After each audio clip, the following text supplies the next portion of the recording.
Rilis lembaga Saiful Mujani Research and Consulting SMRC menunjukkan elektabilitas Prabowo menyalip Anies seperti yang tadi kita dengarkan bersama. Direktur Riset SMRC menyebut safari politik Anies Baswedan kemungkinan atau belum menunjukkan peningkatan elektabilitas bagi Anies Baswedan. Tapi yang meraup keuntungan elektoral justru partai pengusung yaitu Partai Nasdem. Apakah ini memang sudah diperhitungkan Partai Nasdem? Bergabung bersama kita malam hari ini secara virtual ada Kang Saan Mustafa, Ketua DPW Partai Nasdem. Kang Saan, selamat malam. Malam, Ayu. Ya, kemudian ada Mas Denny Irvani, Direktur Riset SMRC. Mas Denny, selamat malam. Selamat malam. Kang Saan, saya ke Kang Saan dulu ya Mas Denny ya. Kang Saan, kalau misalnya kita melihat hasil yang terkini dari SMRC sudah sesuai dengan perhitungan atau justru tidak diduga ada penurunan nih elektabilitasnya disalib di situ Kang Saan? Ya pertama tentu kita mengapresiasi berterima kasih sama SMRC, Mas Denny dan kawan-kawan yang memang reguler atau rutin melakukan survei dan tentu ini menjadi panduan juga buat kami di Nasdem dalam kerangka baik secara partai maupun calon presiden Pak Anies Baswedan. Nah terkait dengan soal fluktuasi ya dalam survei itu kan hal yang biasa dan wajar. Artinya ada dalam satu era survei Pak Anies di atas Pak Prabowo, ada dalam satu masa survei Pak Anies di bawah Prabowo, tapi dalam rentang margin elok. Dan menurut saya fluktuasi dalam survei hal yang biasa dan itu sangat dipengaruhi oleh dinamika internal maupun juga dinamika di luar.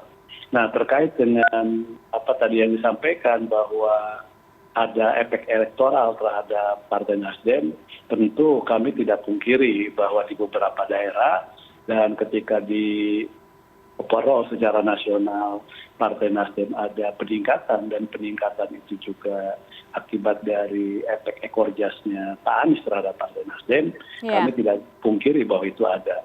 Tapi kalau misalnya hanya Nasdem yang diuntungkan dalam konteks pencapresan Pak Anies, nggak juga, kita ada semacam simbiosis mutualisme ya, bahwa Nasdem dapat kotel efek, Pak Anies juga ketika deklarasikan itu dapat kepastian. Jadi saya punya data juga ketika Pak Anies sebelum dideklarasikan oleh Partai Nasdem, baik data dari SMRC maupun yang lain-lain, itu masih di bawah 20%. Tapi ketika misalnya Nasdem mendeklarasikan, ada kepastian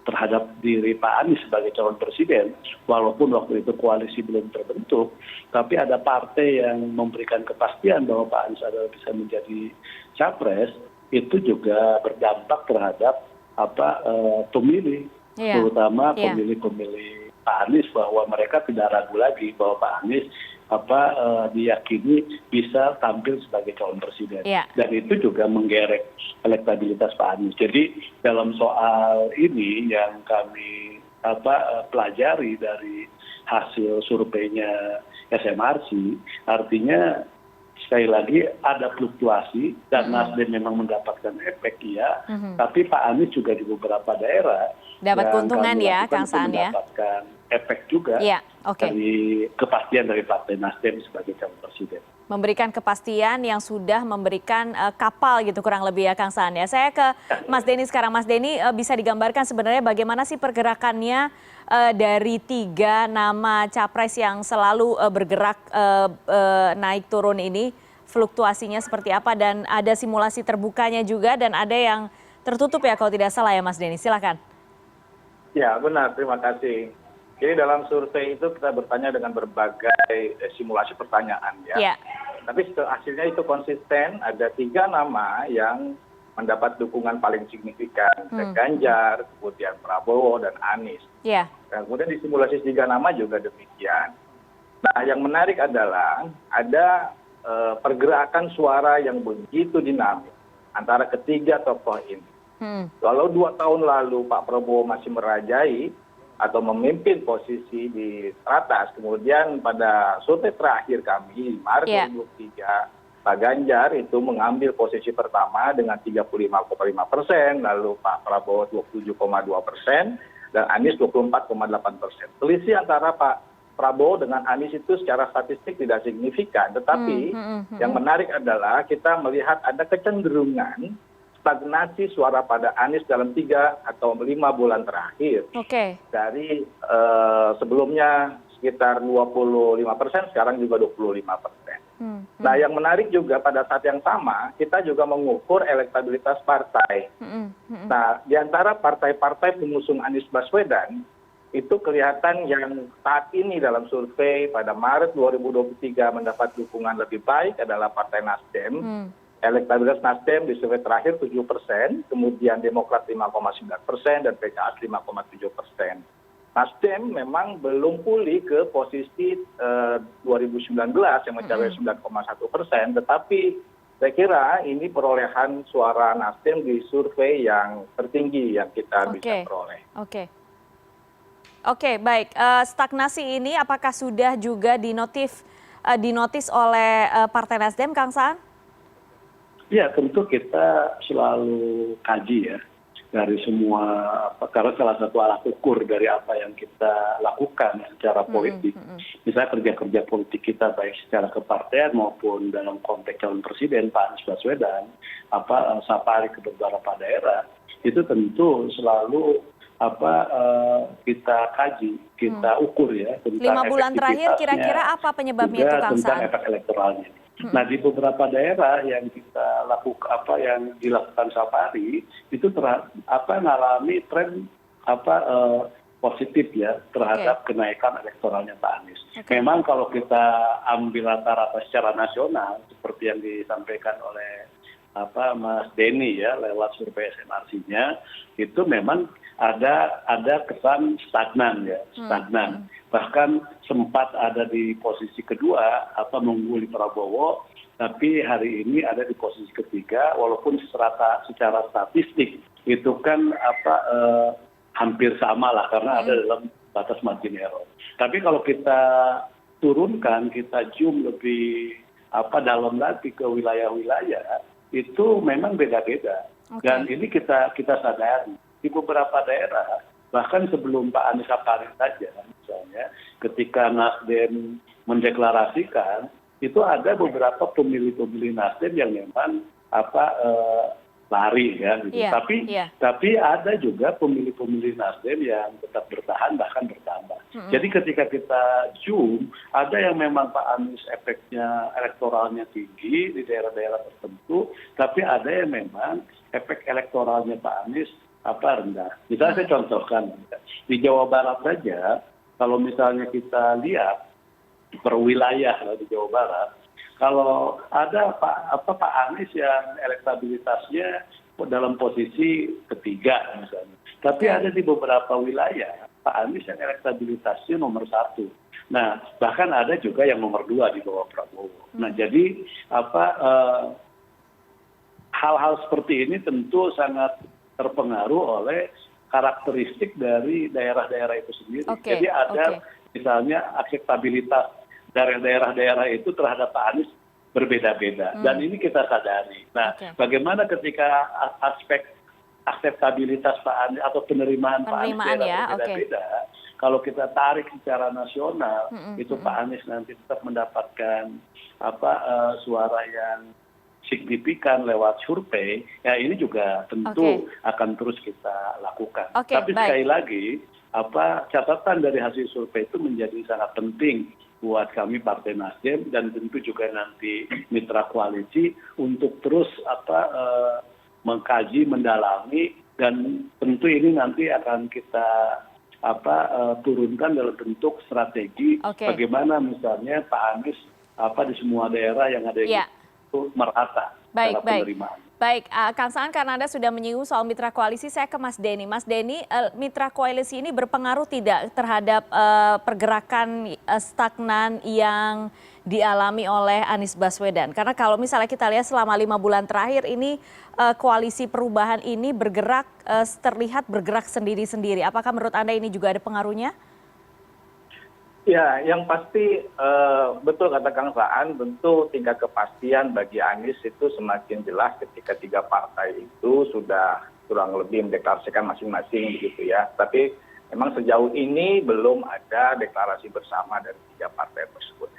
Di hal lain yang saya punya catatan yang sangat penting adalah bagaimana menjelaskan naiknya suara Nasdem dibanding survei sebelumnya, sementara Anies cenderung stagnan atau bahkan sedikit menurun adalah pada saat yang sama dalam 3 bulan terakhir kami menemukan adanya kenaikan tingkat kepuasan publik terhadap kinerja pemerintah. Sekarang yang merasa puas dengan kinerja pemerintah mencapai 75,9%, naik sekitar 2% dari sebelumnya 74% di Desember 2022. Dan itu larinya kemana? Prabowo atau Ganjar? Sorry? Dan itu berkaitan dengan penaikan suara Pak Prabowo atau penaikan suara Ganjar? Ya, terutama Pak Ganjar, kemudian Pak Anies yang sedikit tertahan begitu. Kemudian kita juga melakukan analisis bahwa suara Anies Baswedan sekarang ini kan diperebutkan terutama oleh 3 partai pendukungnya ya. Ada Nasdem, ada PKS, dan Demokrat. Kalau sebelumnya kami menemukan PKS paling banyak menarik suara Anies Baswedan, di survei terakhir kami menemukan hal yang berbeda di mana Nasdem lah partai yang paling banyak menarik suara Anies Baswedan, baru PKS, kemudian Demokrat. Karena itu kita juga menemukan fakta bahwa ketika suara Nasdem cenderung menguat, pada saat yang sama ada partai pengusung Anies yang lain yaitu Demokrat cenderung menurun karena ada tarik-menarik massa pemilih Anies antara kedua partai tersebut. Dan itu wajar karena kedua partai ini memiliki platform yang kurang lebih sama-sama partai nasionalis. Oke. Mas Denny, unsur apa yang kira-kira menurut Anda bisa membantu menaikkan lagi elektabilitas? Apakah faktor pemilihan cawapres juga menentukan di sini bagi Anies Baswedan? Ya, yang pasti pemilih itu paling utama fokusnya kepada calon presiden. Kalau calon presidennya itu baik, walaupun calon wakil presidennya tidak terlalu populer, sebagaimana kita pernah juga alami ketika Pak Jokowi berpasangan dengan Pak Ma'ruf Amin misalnya. Tetapi Pak Jokowi kemudian bisa memenangkan pertarungan di pemilu 2019.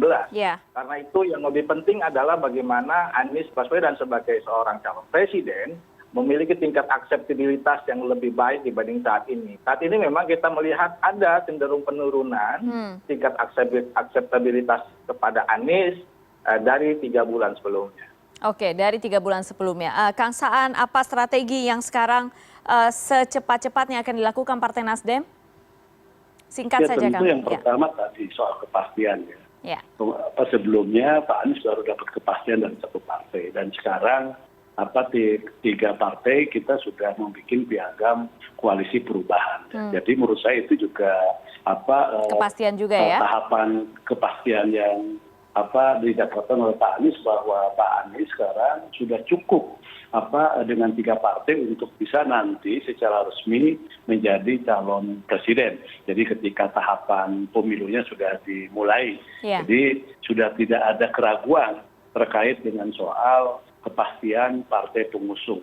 Dengan 3 partai ini di parlemen sudah melebihi 20% presiden threshold kan. Nah, tinggal nanti deklarasi secara bersama, dan tentu ini sedang kita rancang deklarasi ketiga partai pengusung Pak Anies.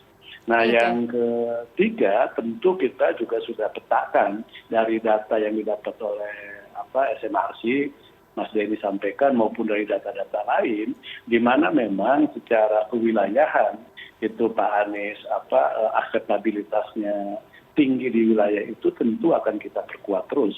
Dan di mana yang akseptabilitas atau penerimaannya Pak Anies itu tidak terlalu baik misalnya, bahkan cenderung negatif misalnya, tentu itu juga akan menjadi pertimbangan kita. Nah, hal-hal seperti ini akan terus kita petakan, akan terus kita bedah, dan disitulah nanti kita akan memposisikan kira-kira dari sisi isu, dari sisi kewilayahan, Pak Anies harus turun kemana secara safari, dan kita akan atur irama atau ritme safarinya Pak Anies, dan juga dalam konteks isu-isu yang nanti akan kita bawa ke ruang publik. Baik, Kang Saan, begitu juga menggabungkan Irama dengan partai koalisi berarti ya, Kang Saan ya? Iya, kita akan gabungkan. Baik, terima kasih banyak Kang Saan Mustafa malam hari ini sudah bergabung. Mas Denny Irvani dari Direktur Riset SMRC, terima kasih sudah bergabung malam ini. Sehat selalu. Terima kasih. Terima kasih, Mbak Yu. Mas Denny, makasih ya.